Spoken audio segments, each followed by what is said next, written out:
சட்டு போட்டுன்னு தூக்கம் வர மாதிரி ஒரு நல்ல பாட்டா பாடுங்க. பாடு.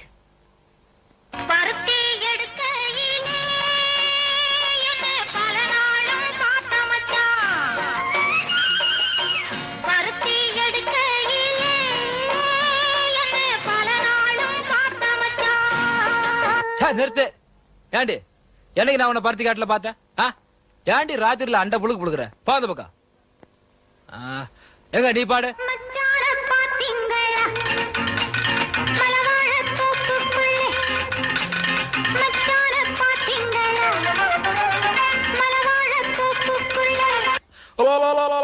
என்னங்கடி இது அநியாயமா இருக்கு? ஓ மச்சான வாழ்த்தவளை விட்டு விட்டு எங்கிட்ட நான் என்னடி பண்ணுவேன்? அவரோட நான் பருத்தி காட்டுல பார்த்தேன்றா, நீ மச்சான எங்கன்னு கேக்குற? ஏண்டி எல்லாரும் என் தூக்கத்துக்கு பாடுங்கன்னா உங்க ஏக்கத்துக்கு பாடுறீங்களேடி. போ இந்த புள்ள இங்க வா. உன்னை இது வரைக்கும் இந்த ஊர்ல நான் பார்த்ததே இல்லையே. பேரு என்ன?